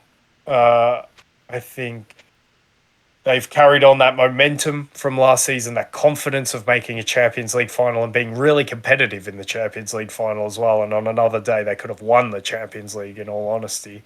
Their fullbacks or their wingbacks are probably the best in Europe. Dumfries and DeMarco working in tandem. They've both been fantastic. Their centre-back partnerships have been a little bit on and off because Bastoni, I'm guessing, has been injured in recent weeks. I haven't seen much of him. Kirby, he was, I think, didn't start the season, but he's come in recently and he's looked as good as he did last season, which is crazy. Matteo Darmian has been absolutely fantastic as a right centre back. And Manchester United fans, shut your ears because he has been really good in that role. And I think he would still be playing a part at Manchester United if he was playing this well. But obviously, Manchester United don't breed players to play that well. They need to go somewhere else before they do. It makes the Benjamin Pavard Now, signing a little bit. you Yeah, know, go on. do you remember that movie? I think it's with Ryan Reynolds. Hopefully you've seen it, where basically he always dates. He's always the boyfriend before the girl meets her husband. Yeah, So like maybe that's the thing with United. Like that's Man United. you go to United first. You have a stinker. They sell you, and then like you're absolutely fantastic after that. Well, man, it's worked for Darmian because as a right centre back, he has been really good. And like I was saying, it makes the Benjamin Pavard signing a little bit curious for me because they play exactly the same role, and they're both probably two of the best in that role in the world. To be fair, especially on form. Hakan Çalhanoğlu has probably been Inter's best midfielder, and that's saying a lot when they've got Nicolo Barella in that midfield as well, who I think is absolutely fantastic. But Çalhanoğlu has been really good. I know he gets to play. He doesn't have to play the traditional role of a defensive midfielder because of the three centre backs behind. So it gives him a bit more freedom, but he is using that freedom and he's also doing his defensive work. So, and I think his biggest compliment is that we can say Marcelo who this season because they have not missed Brozovic at all. And that is saying something because Brozovic was freaking awesome when he was there. So I know Simeone was already planning for that eventuality last season. Simone Inzaghi went first name on you. But I know he was planning for that last season by having Çalhanoğlu in that role so much already. But yeah, he's been fantastic. And like I said, Marcus Thuram has been better Romelu Lukaku this season, maybe close to what peak Romelu Lukaku was under Conte, the way he's running the channels, doing so much dirty work for the team in that 5-3-2 system. And yeah, Lautaro has a claim to be one of the best in the world so far. So for all those reasons, I put Inter as the second best team in Europe. No other team in Serie A can have that claim. Napoli have obviously been a disappointment. Are we surprised? Not really. But a few of their players don't look as good, particularly Osimhen and Kvaratskhelia, and they're going to need to pick up their performances. Lobotka as well. The whole Napoli team just does not look the same team, except for Who's their coach? Giovanni. Walter Mazzari. They brought him back, and uninspired choice, just like Rudy Garcia was an uninspired choice. I don't expect much good to come from it. The only player who was still in the discussion of one of my three teams was Di Lorenzo at right back. I still think he's one of the best right backs going around. But there are now question marks I have. The same question marks I had 2 seasons ago about Osimhen. And question marks I have about the unknown Kvaratskhelia who burst onto our scenes last season. So yeah, let's see how that one develops. AC Milan have been quite up and down. Got some good performers and got some problem areas in the team. Obviously, without Rafael Leao in recent weeks is a killer. Tio Hernandez has been asked to create so much without Rafael Leao. The good news for them is Tomori's been good. The bad news for them is Mike Mignon has been nowhere near Mike Mignon this season. He's been nowhere near Magic Mike. I think he's been a good goalkeeper this season. I wouldn't go as far as average, but this is a guy who I thought was maybe the best in the world.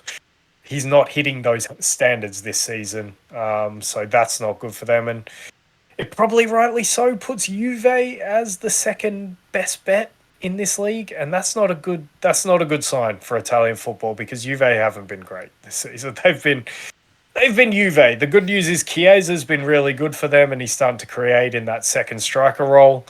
But the bad news is they still look like Juve. They still look like Max Allegri's somewhat uninspired Juve. I know they're bringing more youth through, but they're still playing 5-3-2. They're still playing uneventful games. So yeah, they're not touching, and they're not even in a European competition, obviously, for their indiscretion. So they're not touching that list, which I guess takes us over to the two teams that we somewhat always compare, which are PSG and Bayern from those two leagues that they always seem to dominate. I haven't watched enough of the rest of Ligue 1 to comment on. I know we'll talk about Nice before we came on with their fantastic defensive record, but can't seem to score a goal going the other way. So they're a sort of 50-50 team. Let's see what they do in the second third of the season. I guess I've seen enough of Dortmund in recent weeks. I haven't seen enough of Leverkusen, which is really disappointing because they have been... I did watch them against Dortmund on the weekend because they finally had a game that was uploaded onto the online, and they were really impressive, but they only drew 1-1 against Dortmund, who seem to do this to a lot of teams. They just get outplayed, but they somehow get a result. Which, interestingly...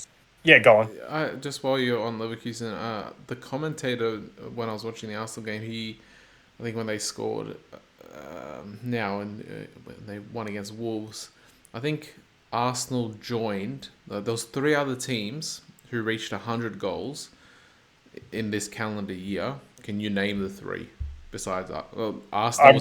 I'm guessing it was Arsenal and Leverkusen. And the other 2? And the other 2? The other 2 are obvious. They're obvious? Yeah. Was it City? Yeah.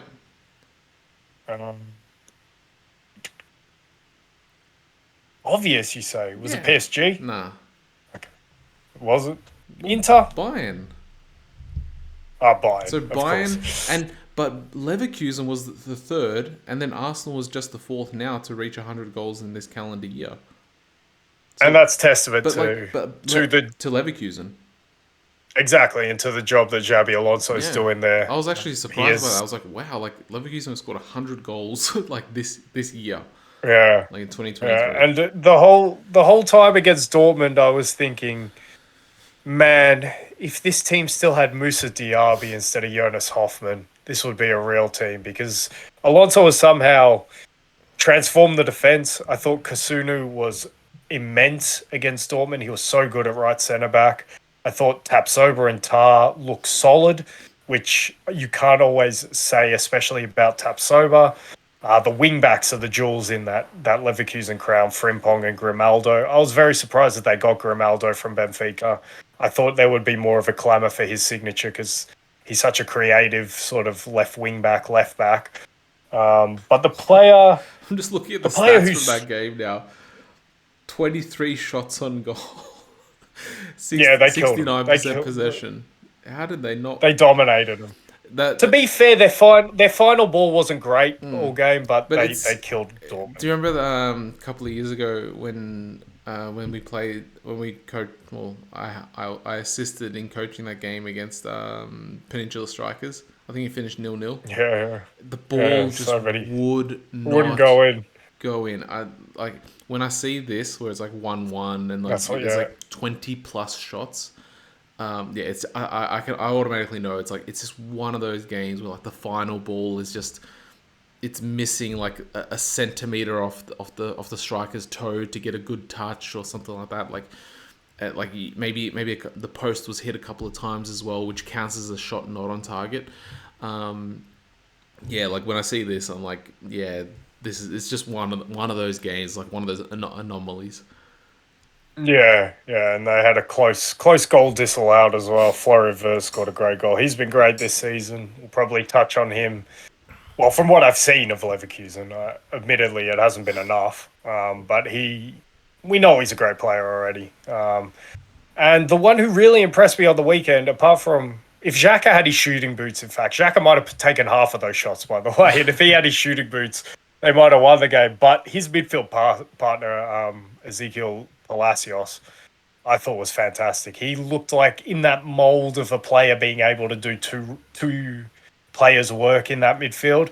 He was absolutely everywhere and barely put a foot wrong. Only a couple of times did he make questionable decisions in the game. So Leverkusen out of the French and German leagues are the only team that you could put in that discussion with Bayern and PSG in terms of who the best team in Europe has been.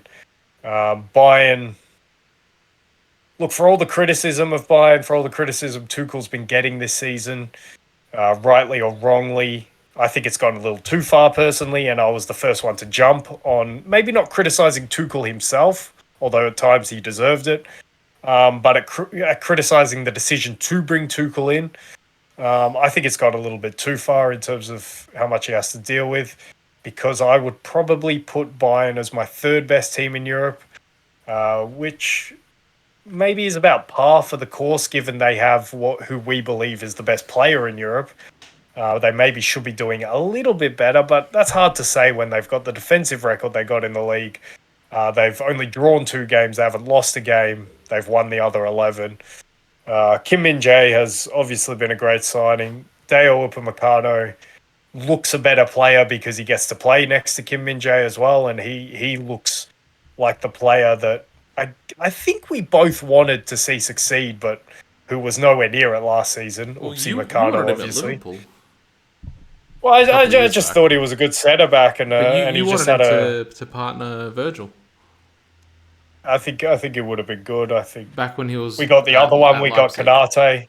Yeah. Yeah, we got Kanate from Leipzig. So, and when he's not injured, he looks all right.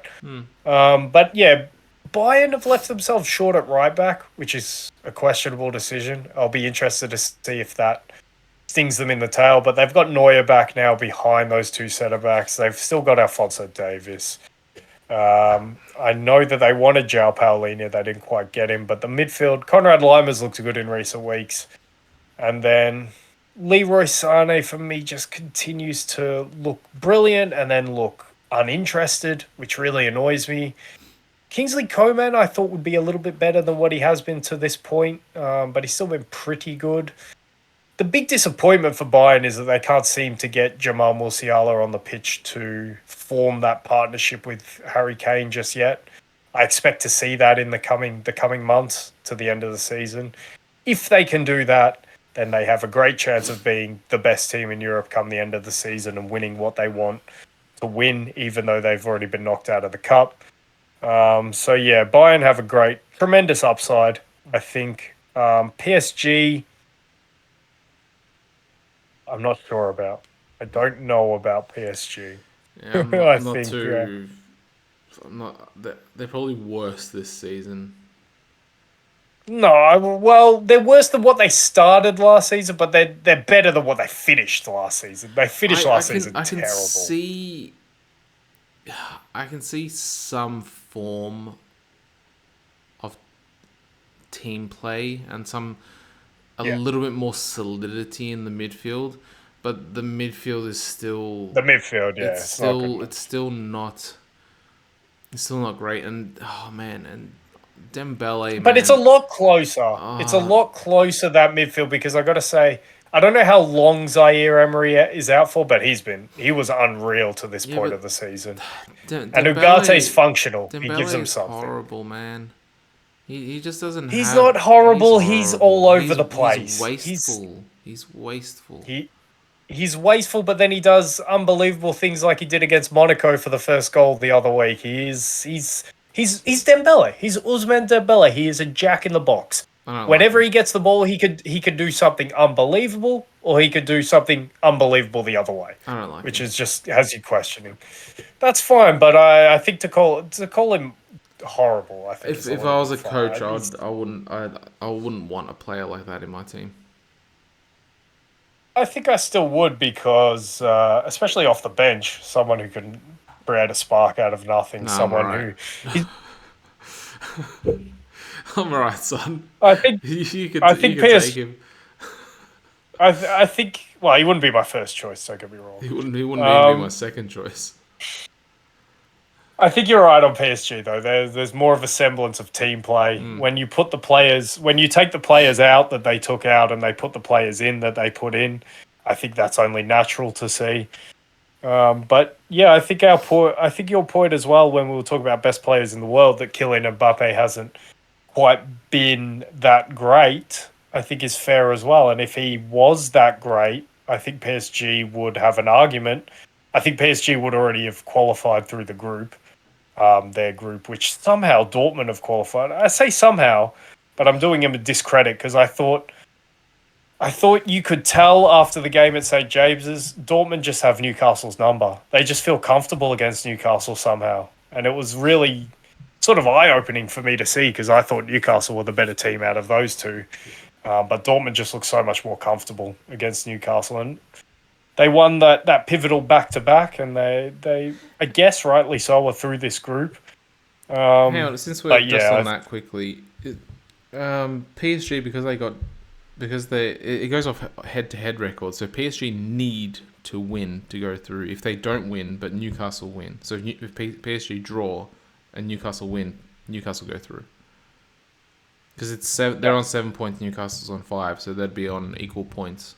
But obviously, that group has it all to play for. Yeah. It's fantastically set up, which we should have expected it would be. But I don't think anyone could have expected Dortmund to be the team who've already progressed. That's I don't think I would have put them madness as to me. first. And I put them as last for me. So I think I would have put them for as them third. coming I would out, have put them above AC Milan. yeah, that's fair. I expected obviously Leao to be fit, and obviously in a pivotal game against Dortmund at home, they didn't have Rafael Leao, and that kills you. But yeah, I think. Look, PSG aren't a million miles away from being in this conversation, but I can't put them in the conversation for being a top 3 team in Europe right now. So look, and to be fair, the only way they're going to be in that conversation is by getting to the knockout stages of the Champions League. So pivotal Champions League clash for them, and we already know that. But yeah, I guess my 1, 2, 3, having talked all of this out, would be Arsenal, Inter, and Bayern. From what I've seen No so Man far. City. Nah, not Man City. If they continued on the trajectory at the start of the season, definitely Man City. They'd probably be number 1. But from what I've seen in recent weeks, it's been pretty poor. They shouldn't be drawing at home to Tottenham when Tottenham is so depleted. They really shouldn't. And Chelsea as well, the 4-4. Oh, man. Chelsea. Look, Chelsea's problem is they've spent all of this money. Where is it? What did they put it in? Like, that team is not the team that you're telling us you spent all this money on. No way. How much they spent? Like 270, 280 mil on 3 midfielders. I still like Enzo Fernandez. I still like Caicedo as well. Not as much as I like Fernandez. Lavia is a question. But then they spent what was it, like 40 or 50 mil on that? Who's that? The winger. The right winger has a weird name. What from PSV Madueke? No, I think there was another one. But yeah, I think Midwake, didn't they spend like exactly? That's where we're at with Chelsea, isn't it? But like, but I just don't think they have the quality. And like, obviously, they're missing Christopher and Cuckoo, who I think will make a big difference. But yeah, man, to this point, you look at their team sheet and you're just uninspired. It's not what you expect to see for given all the money they've spent. But their record against the top teams is actually pretty decent. Like, it's a draw against Arsenal, albeit they should have beaten Arsenal. That was a horrible draw game. against Liverpool. Draw against Liverpool. Draw against City. Draw against City. Win against Tottenham. And they haven't. They lost. Have they faced Newcastle? Or are they facing Newcastle? They lost against Newcastle 4-1 a couple of weeks back. Oh yeah, last week wasn't it? It might have been last week. Yeah, they did too. Or was it this weekend? And those It Those was, 3 draws against dude, it the was three this best weekend, teams have wasn't all it? been at home. Wasn't it? No, Newcastle played United. Oh yeah, so yeah, it was the weekend before Chelsea that. Yeah, played Brighton. yeah, Chelsea yeah, yeah. beat And they Brighton. beat Brighton. Yeah. Stamford Bridge.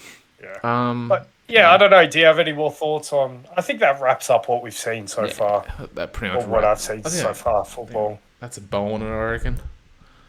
And next step is teams of the season, right? Yeah, we'll do teams of the season. Are you gonna I, fit I any like getting. Girona players in? No, I haven't. Spoilers, I haven't. I'm sorry, You're not doing them but any I like doing justice. it every third. I just don't. I honestly don't think. From what I've seen when they've played the big teams, they've been good, but I just don't. They're not like a Leverkusen for me. Leverkusen have been really good when I've seen them. Girona haven't stopped me to go and like watch what they're doing particularly. Should Like I kind of know what they do, but do you? we'll see. If they stay near the top, I'll have to pay more attention. Obviously, Just a quick question, since you mentioned Leverkusen, you also gave some praise to Xhaka. Do you think that Arsenal would be better with Xhaka, Rice, and Odegaard as a midfield three, or would they still be around the same? yeah, it's not a huge amount better, but I do think they'd be a little bit better. I just like it's hard for me to say this, but I like Xhaka more than Havertz, and that is partially because of the improvement Xhaka made over last season, and partially because I don't really like Payne. Yeah, and I think at the start of the season I mentioned that like the trio and the rotations of Zinchenko, Martinelli, and Xhaka, like the movement between those three, it was missing. Now it does seem that there's something being formed there, or at least an alternative to what there was last season. Because Xhaka would always fill in Zinchenko's role when he'd go out into the midfield or whatnot. So, yeah, it would have been nice to hold on to him for this season and have Rice there as well. But I think the expectation was always that Rice takes over Xhaka's role and Partey stays fit. But it's Partey. I guess he's our Kovacic. Yeah. Yeah. It was Anyway, amazing you got as much as you did out of him last season, actually. yeah, I think he was. Did he? I think he may have It's like reached 2/3. I think he may have reached 10 goals. Oh, wait, you were talking about Partey. I thought Xhaka. I think he scored like 10 goals in all competitions last season, I think. Yeah. Or he might have come just short, like 8 or 9. Anyway, Caleb, anything else to add? Or No, I'm all good here. all right, wonderful. Well, I don't know. We'll catch up next week, maybe. I think next week. Yeah, we'll see what happens. We'll see what happens. But yeah, should be interesting. I think there's Premier League on tonight, some midweek games. I'm not sure. Hang on, just quickly. Let me see if there's any interesting games. Ooh, Luton Town, Arsenal. Ooh. Oh, United Chelsea. That one, on paper at least, it's interesting.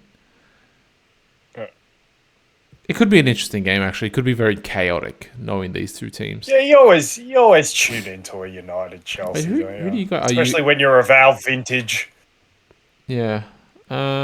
City, Aston Villa. That could be interesting. At Aston Villa. Well, that is probably the game so far that you've Tottenham, mentioned West anyway. Ham could be interesting as well, because West Ham haven't been too bad this season.